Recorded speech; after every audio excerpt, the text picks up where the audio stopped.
الحمد لله وحده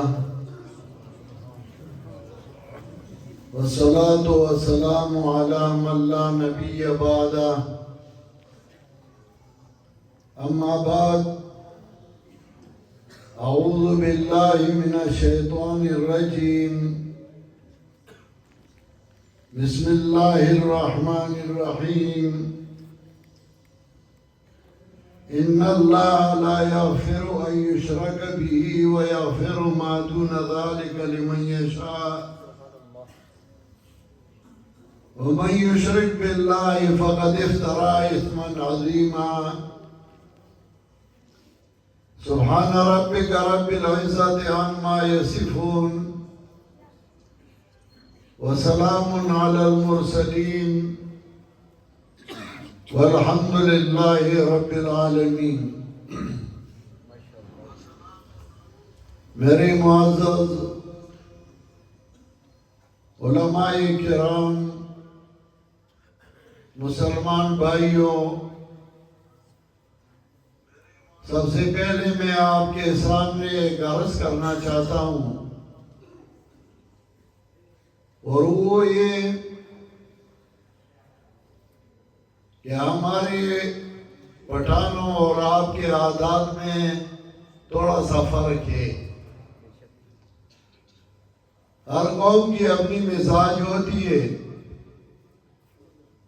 ہمارے لوگوں کی مزاج یہ ہے کہ ہم آہستگی سے بات کرتے ہیں، اس پہ دلیل پیش کرتے ہیں، اور پھر اس کو سن کے اگر وہ حقیقت ہو تو مان لیتے ہیں، اور حقیقت نہ ہو تو انکار کرتے ہیں۔ آپ میں سے سمجھدار لوگ بھی اسی طرح کرتے ہیں، اور کچھ لوگ ایسے ہوتے ہیں جو خوش الحانی، خوش آوازی اور سر کو پسند کرتے ہیں۔ بات جیسی بھی ہو لیکن زیادہ شور مچائے، خوش الحانی ہو اور خوش آوازی ہو، مقفع مسجع الفاظ ہوں تو ان کو پسند کرتے ہیں۔ ہماری مجبوری ہے کہ جب ہم بات کرتے ہیں تو ہمارے دل میں تڑپ ہوتی ہے کہ ہماری بات کو کوئی دھیان رکھ کے سن لے۔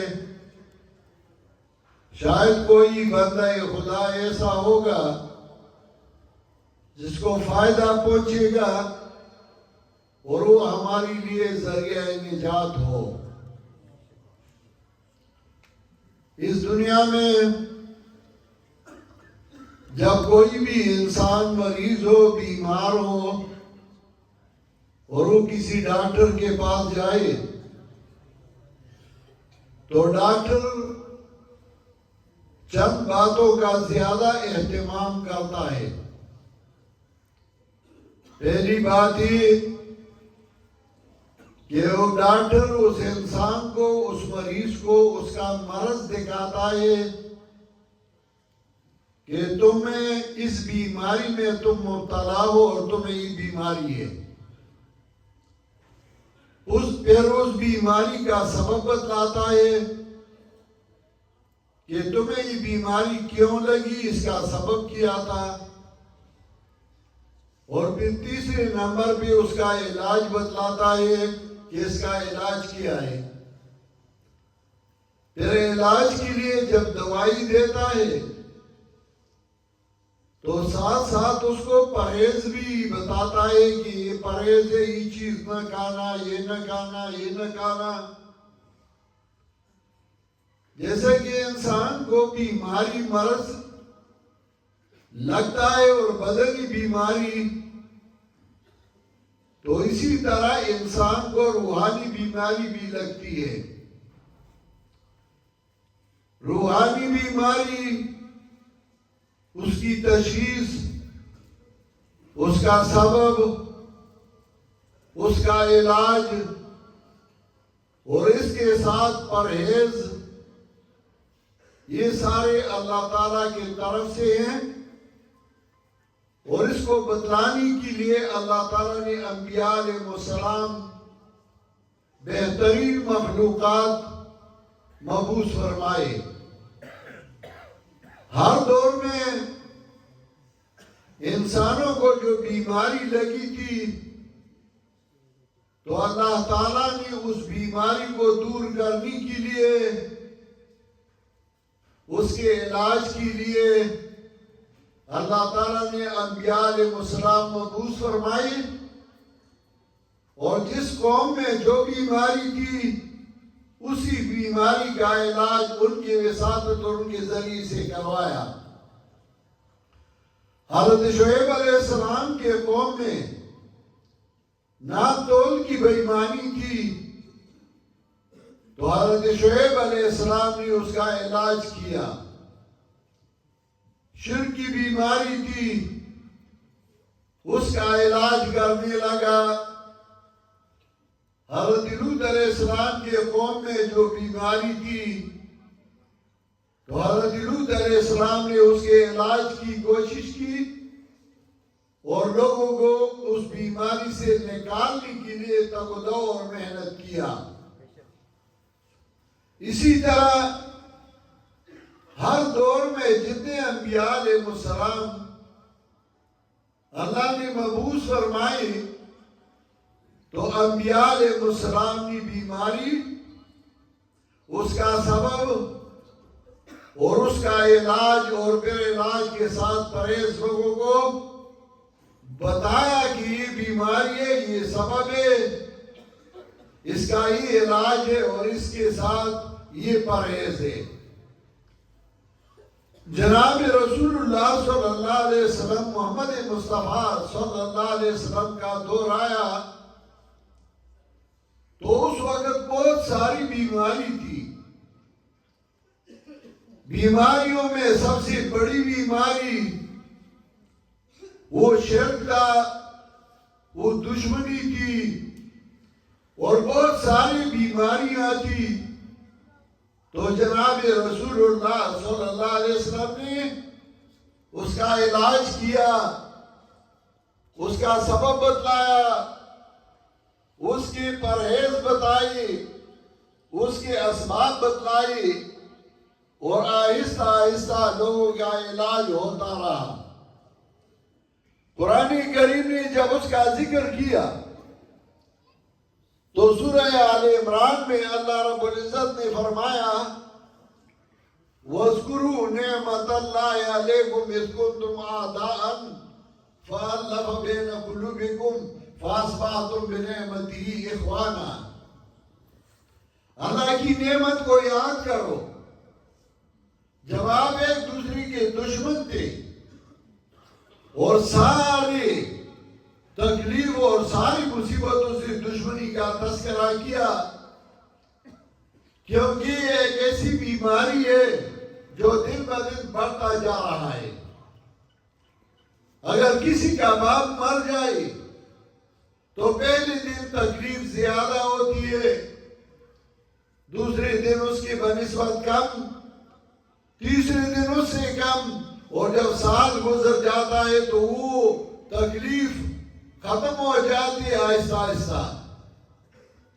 واحد بیماری دشمنی ہے جو پہلے دن کم ہوتا ہے، دوسرے دن اس سے زیادہ، اور تیسرے دن اس سے زیادہ، اور پھر انسان ایسے ناچ پہ پہنچ جاتا ہے کہ وہ اپنے بیٹوں کو بھی اپنے گھر نہیں رہ سکتا تو اپنے بیٹوں کو بھی باہر بھیجتا ہے، ڈر کی وجہ سے، بیماری کی وجہ سے، دشمنی کی وجہ سے، اور خود بھی اپنے گھر میں محفوظ نہیں ہوتے اور اپنے گھر سے رات کو بھی نہیں نکل سکتے۔ تو اللہ تعالیٰ نے اس بیماری کا تذکرہ کیا جو دشمنی تھی، تو اللہ نے فرمایا وَاذْكُرُوا نِعْمَةَ اللَّهِ عَلَيْكُمْ إِذْ كُنْتُمْ أَعْدَاءً فَأَلَّفَ بَيْنَ قُلُوبِكُمْ۔ اللہ کی نعمت کو یاد کرو جب آپ ایک دوسرے کے دشمن تھے تو اللہ تعالیٰ نے آپ کو بھائی بھائی بنا دیے، آپ کی دشمنیوں کو ختم کر دیا، اور اللہ تعالیٰ کا دوسرا احسان یہ وَكُنْتُمْ عَلَىٰ شَفَا حُفْرَةٍ مِّنَ النَّارِ فَأَنْقَذَكُم مِّنْهَا، آپ جہنم کے کنارے، جہنم کے گڑھے کے کنارے کھڑے تھے، اس سے آپ کو بچا لیا۔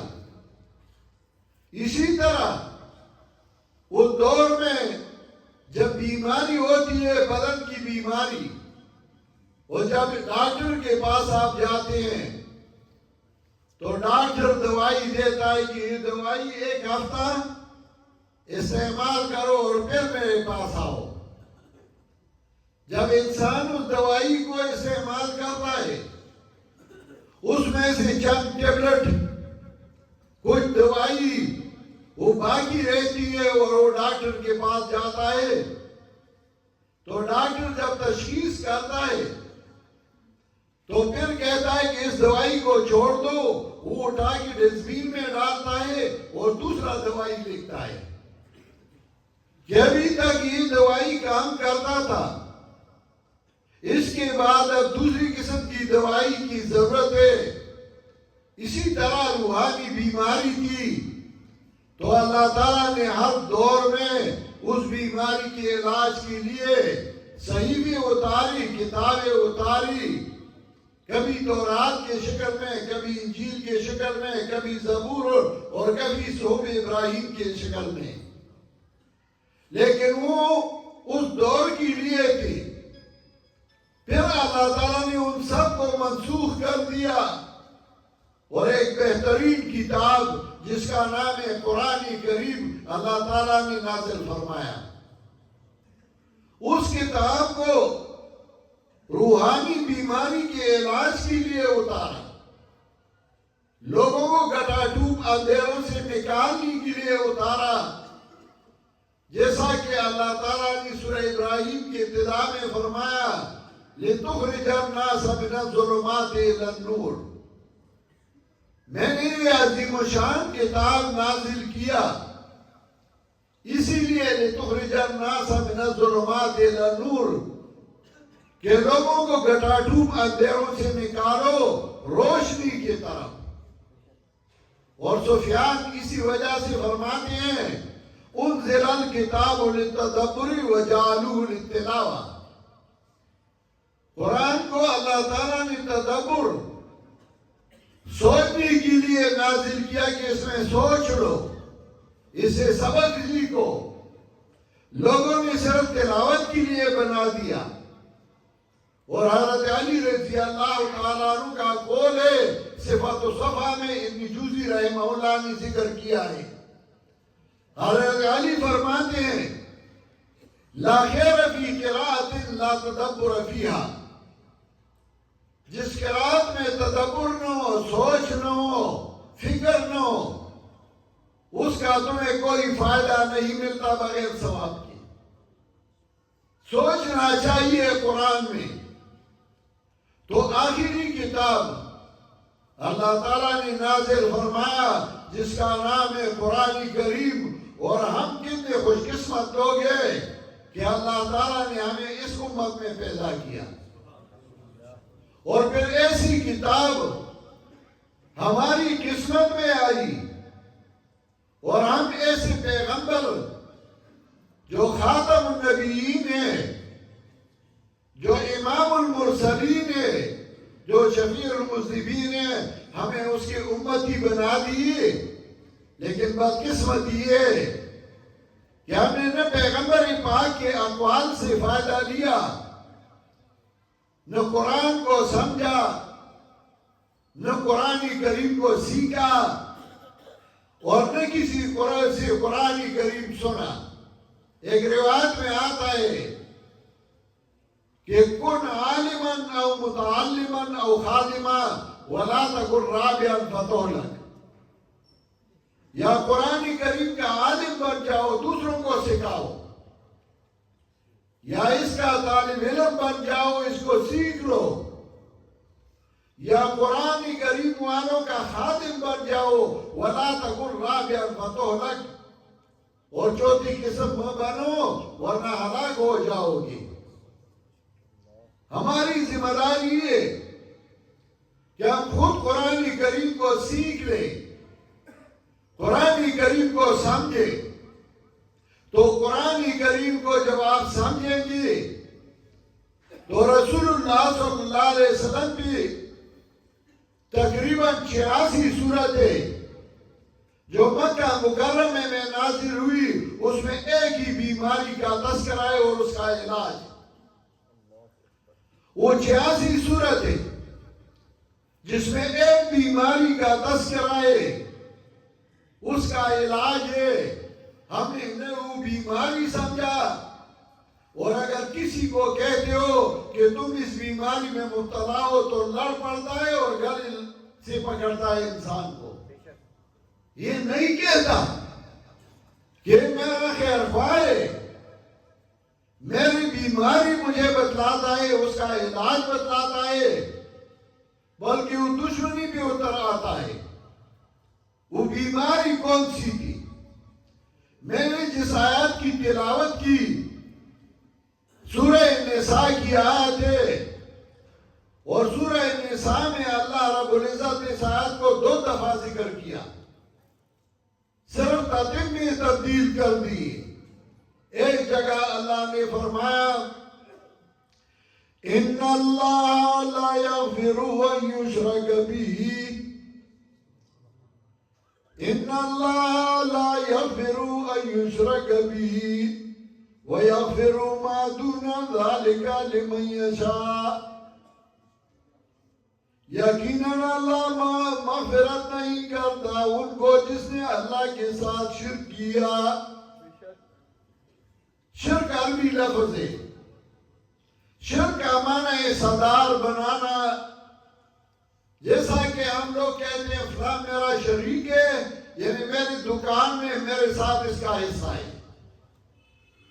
شرک کہتے ہیں حصے کو، پشتوں میں ہم برخہ کہتے ہیں، یعنی حصہ دار۔ اللہ تعالیٰ کے ساتھ کسی کو شریک ٹھہرایا، اللہ اس کی مغفرت نہیں کرتا۔ شرک یہ نہیں کہ صرف خود کو خدا مانے تو یہ شرک ہے۔ شرک کی ابتدا کہاں سے ہوئی؟ سبب کیا تھا، پھر یہ بیماری اور پھر اس کا علاج۔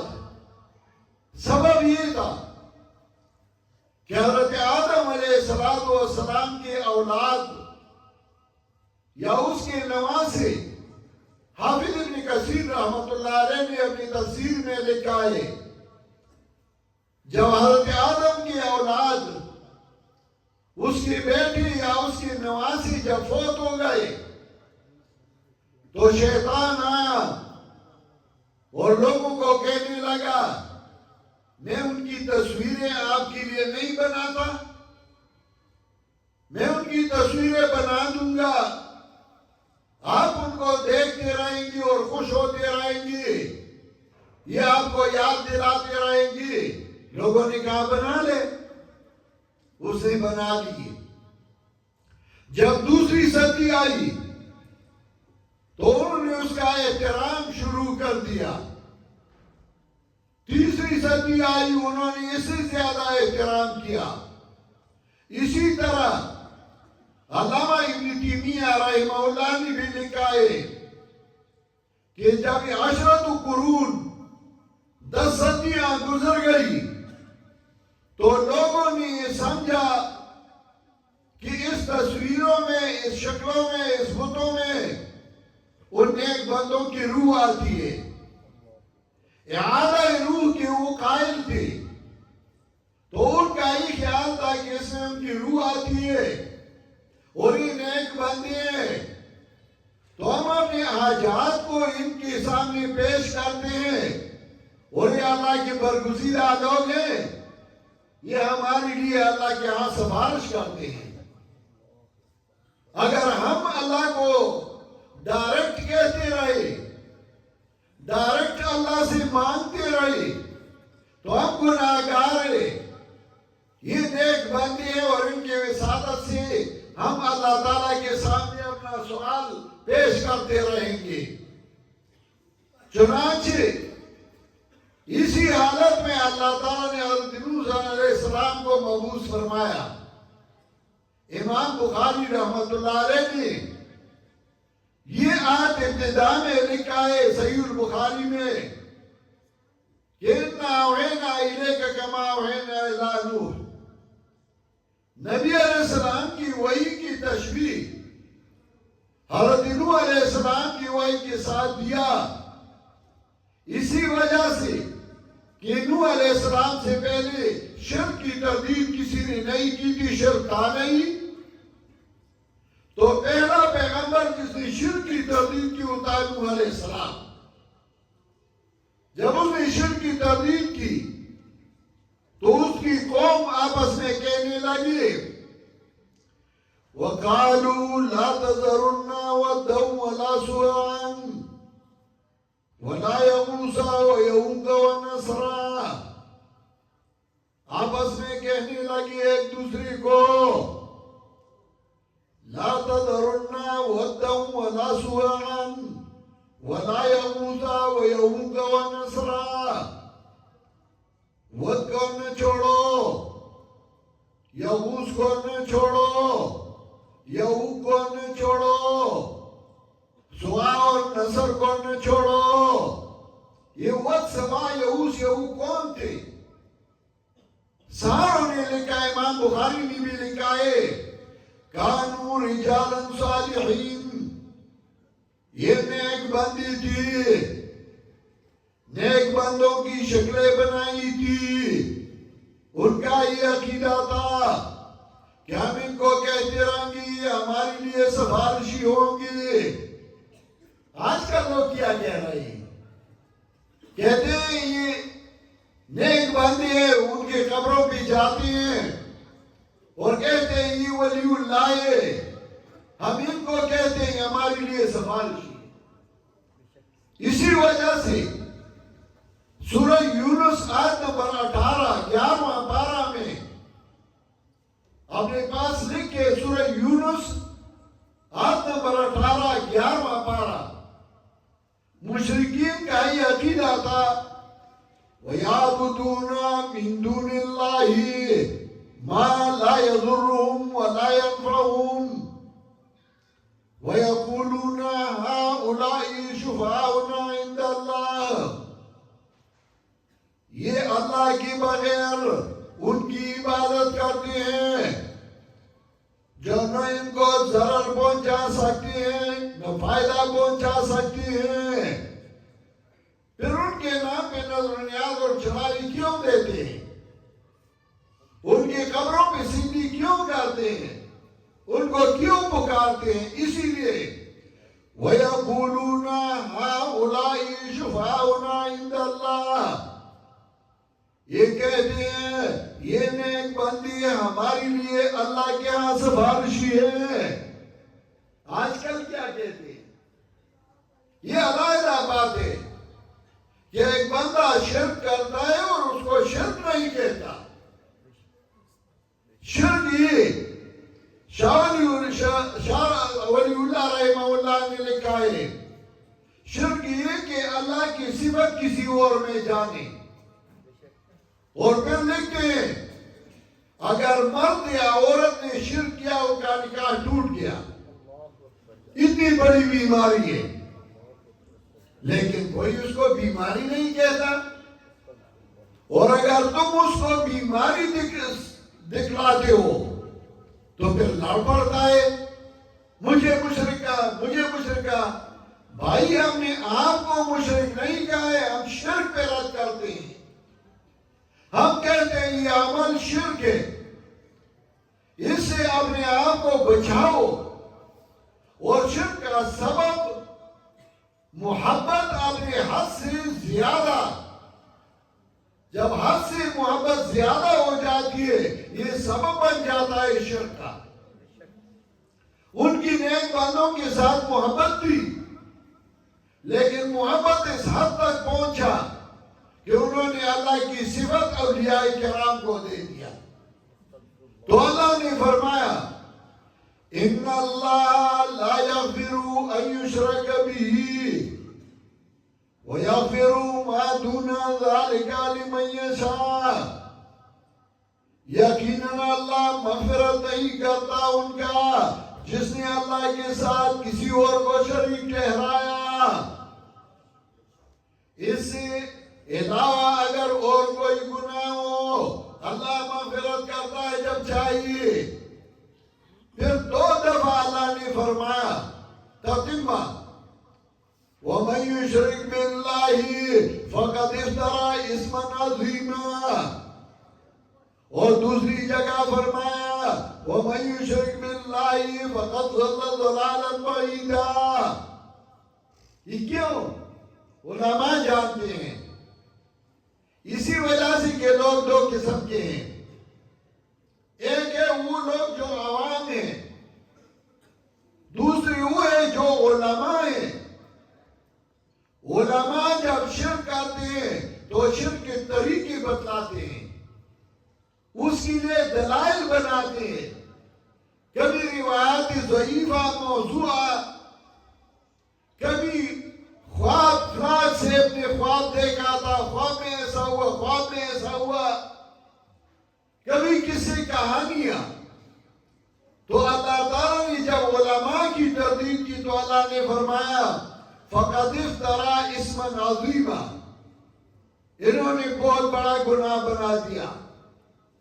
اور جب عوام کے ساتھ خطاب ہے تو اللہ نے فرمایا فَقَدْ ضَلَّ ضَلَالًا بَعِيدًا، کیونکہ عوام جب شرک کرتے ہیں ناسمجھی کی وجہ سے کرتے ہیں۔ ہمارے علاقے کے جو لوگ ہیں وہ تو بڑے سخت ہیں اور ان کو بات منوانا بڑا مشکل تھا، اور مسئلہ یہ تھا کہ ہم تو خاندانی مولوی بھی نہیں تھے، خاندانی جٹ زمیندار تھے، جٹ پٹھان تھے، اور وہاں کے بنیادی لوگ ہیں۔ میرے والد صاحب نے صرف علم کیا تھا، خاندان میں کوئی مولوی بھی نہیں گزرا تھا۔ میرے والد صاحب جب مسئلہ بیان کرتے تھے تو بہت ساری تکلیفیں ان کو پہنچائی گئی، جیلوں میں جانا پڑا، مجھ سے بڑے بھائی کو زہر پلایا گیا، اور بھی بہت سی تکلیفیں میرے والد کی جیلی۔ لیکن وہ اکثر ہمیں کہا کرتے تھے کہ جب کوئی امی عام لوگ آپ کی بات کو نہیں مانتا اور آپ کو گالی دیتے ہیں تو آپ ان کے لیے دعا کریں، کیونکہ عوام جب مخالفت کرتے ہیں وہ ضد کی وجہ سے نہیں کرتے، عوام کو پتہ نہیں ہوتا اور وہ یہ سمجھتے ہیں کہ یہ بندہ دین کا دشمن ہے۔ تو جب عوام مخالفت کرتے ہیں ضد کی وجہ سے نہیں کرتے، اور جب مولوی مخالفت کرتا ہے تو ضد کی وجہ سے کرتا ہے، کیونکہ ضد ان میں زیادہ ہوتی ہے، اور دوسرا ہے کہ ان کے مفادات ہوتے ہیں کہ اگر لوگ یہ توحید مان لے پھر تو یہ شرک نہیں کریں گے تو میرے بڑوں پہ اور ہماری قبروں پہ نظر و نیاز و چڑھاوی تو نہیں ڈالیں گے، ہمیں تو پیسے نہیں دیں گے، ہمیں نذرانے اور شکرانے نہیں دیں گے، تو وہ ضد اور اناد کی وجہ سے کر دے۔ اسی وجہ سے اللہ نے فرمایا یا ایھا الذین آمنوا ان کثیرا من الاحبار والرہبان لیأکلون اموال الناس بالباطل ویصدون عن سبیل اللہ۔ یا ایھا الذین آمنوا، اے ایمان والو، ان کثیرا من الاحبار والرہبان، یقیناً بہت زیادہ مولویوں اور پیروں میں سے، امیوں کا نہیں کہا، مولویوں اور پیروں کا کہا، کیونکہ گمراہی کا رستے باطل پرست پیر اور باطل پرست مولوی بتلاتے ہیں لوگوں کو، یہ سبب ہوتے ہیں لوگوں کو گمراہ کرنے کا۔ تو اسی وجہ سے اللہ نے فرمایا، میں کبھی کبھار کہتا ہوں جس پیر کے اداؤں سے سنت کا ہو ظہور، اس کے 1000 جان سے بندہ غلام ہے۔ جس پیر سی مرید کی عزت نہ بچ سکی، ایسے خبیث پیر کو میرا سلام ہے۔ جو پیر صحیح طریقے پہ چل رہا ہو قرآن و سنت، ہم ان کے غلام ہیں۔ جو مولوی قرآن و سنت کا تابعدار ہو، ہم ان کے خاکے پائیں۔ لیکن وہ پیر اور وہ مولوی جو لوگوں کے مال کو کھانے کے لیے مختلف ہیلی بہانے بناتی ہیں، شرکیات اور بدعات کے رستے دکھلاتے ہیں، ہم ان کے مخالف ہیں۔ تو اللہ نے فرمایا یا ایھا الذین آمنوا ان کثیرا من الاحبار والرہبان، اے ایمان والو، یقیناً بہت ساری پیر اور بہت سارے مولوی لیاکلون اموال الناس بالباطل، لوگوں کی مال کو باطل طریقوں سے کھاتے ہیں۔ باطل طریقے ہوئے جو انہوں نے اپنے لیے بنائے ہیں۔ حق پرست اور باطل پرست کو پہچاننے کے لیے آسان طریقہ ہے۔ حق پرست جب آپ کو بات کرتا ہے تو اس کا فائدہ تمہاری جھولی میں پڑے گا، اور باطل پرست جب بات کرتا ہے تو اس کا فائدہ دنیا میں اس کی جھولی میں پڑے گا۔ تمہیں کہے گا فلاں دن کو آپ خیرات کر رہے اتنا ثواب ہے، فلاں کام کرے اتنا ثواب ہے، فلاں کرے اتنا، لیکن پھر خود نہیں کرتا۔ ایک مولوی تقریر کر رہا تھا، تقریر میں اس نے کہا کہ آج کی دن جس نے مرغی ذبح کی، اچھے طریقے سے پکایا اور خیرات کیا، تو اس کو اتنا اجر ملے گا۔ اس کی بیوی نے سنا، تقریر اس کی بیوی نے سنی، تو گھر میں مرغی تھی، اسے ذبح کیا، اچھے طریقے سے پکایا۔ مولوی صاحب جب گھر آئے تو بیوی نے کہا کہ یہ مسجد لے جائیں، میں نے خیرات کیا ہے۔ مولوی صاحب نے کہا میں نے تو آپ کو نہیں کہا تھا، یہ تو میں نے دوسرے لوگوں کو کہا تھا۔ بیوی نے کہا نہیں، یہ ثواب مجھے بھی چاہیے۔ اس نے کہا یہ نہیں دینا، اور بیوی نے کہا میں بھیجوں گا یہ مسجد۔ اسی میں دونوں کا جھگڑا شروع ہوا۔ مولوی صاحب نے کہا اگر تم نے یہ بھیج دیا میں مر جاؤں گا۔ اس نے کہا مر جاؤ۔ مولوی صاحب چارپائی میں سو گئے اور چادر اوڑھ لیا، کہا کہ بس میں مر گیا۔ بیوی نے ویسے مذاقاً شور مچایا، مولوی صاحب مر گیا، مولوی صاحب مر گیا۔ جو ہمسایہ تھا خواتین، وہ دیوار پہ چڑھائی، کہنے لگے کیا ہوا؟ اس نے کہا مولوی صاحب مر گیا۔ لوگ ادھر ادھر سے دوڑنے آئے، مولوی صاحب مر گیا، کیا ہوا؟ بیوی جب اس کے پاس آئی، چادر کے اندر اس نے کہا کہ اٹھتے ہو یا سارے لوگ آ رہے ہیں کہ مولوی صاحب مر گیا؟ اس نے کہا خیرات دو گی؟ اس نے کہا ہمیں تو دوں گا۔ اس نے کہا بس میں مر گیا، نہیں اٹھتا تھا۔ لوگ آئے، مولانا صاحب کو اٹھا لیا، غسل کے لیے کفن پہنایا۔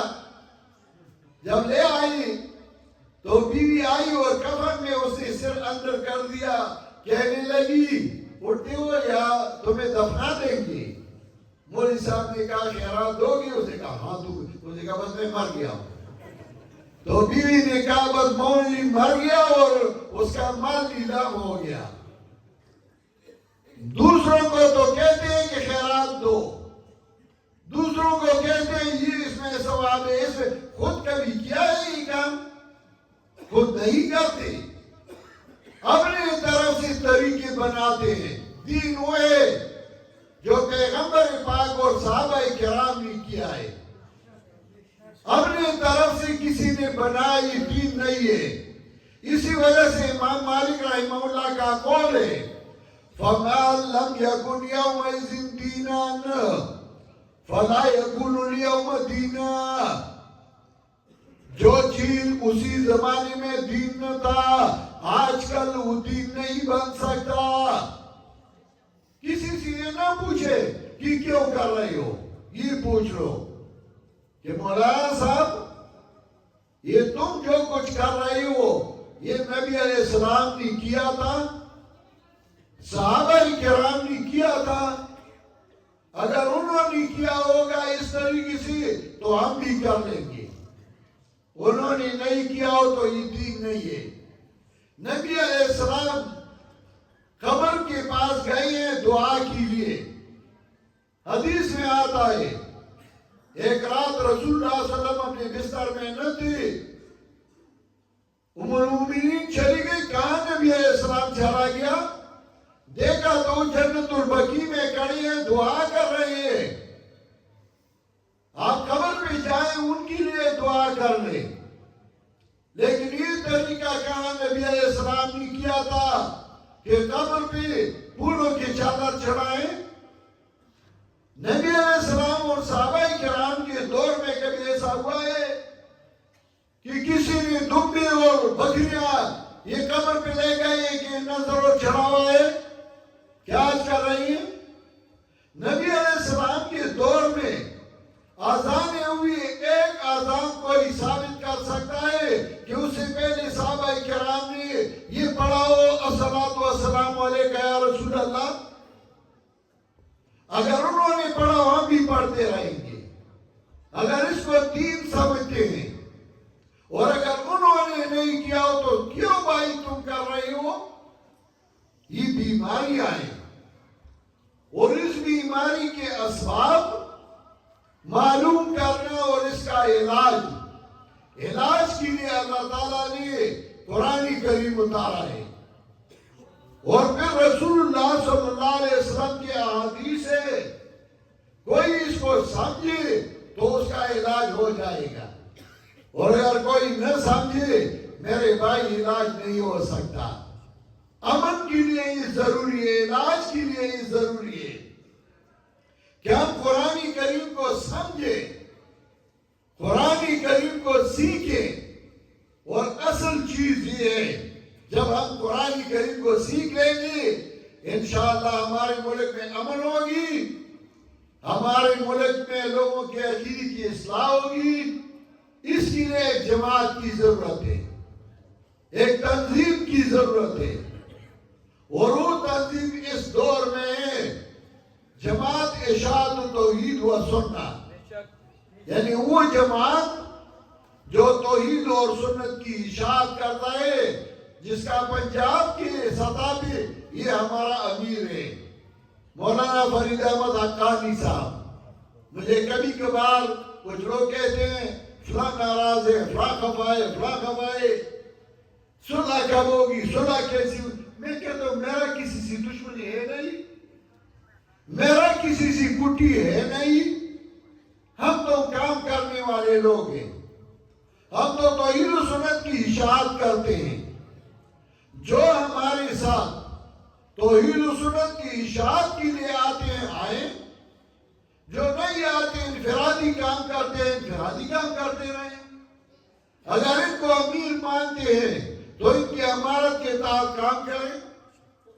ان کو امیر نہیں مانتے انفرادی کام کرتے ہیں تو ہم ان کی بھی مخالفت نہیں کرتے رہیں.